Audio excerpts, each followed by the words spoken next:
চরবাবুপুর সীমান্তে বড় সড় মাদক উদ্ধার, গ্রেপ্তার এক পাচারকারী। ভারত বাংলাদেশ সীমান্তবর্তী চরবাবুপুর এলাকায় ভগবানগোলা থানার পুলিশের তৎপরতায় আটক হলো এক মাদক পাচারকারী।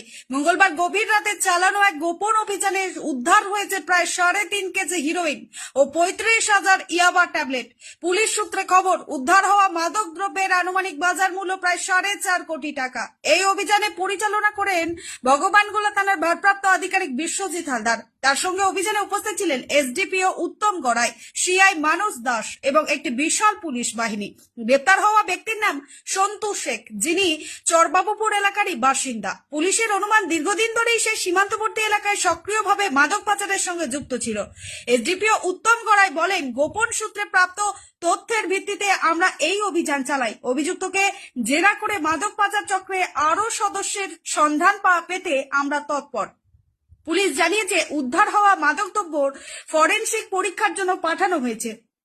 অভিযুক্তের বিরুদ্ধে এনডিপিএস আইনে মামলা রুজু করা হয়েছে। মঙ্গলবার গভীর রাতে আনুমানিক 3:30 নাগাদ পুলিশের কাছে গোপন সূত্রে এই বিষয়ে তথ্য আসে।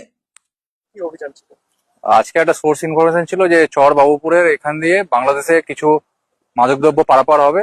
সেই মতো আমাদের ওসি ভগবানগোলা বিশ্বজিৎ হালদার, তার নেতৃত্বে একটা টিম এখানে আগে থেকেই তারা লুকিয়ে ছিল এবং সেই স্পেসিফিক খবর বা বেস করে এখানে রেড করা হয়।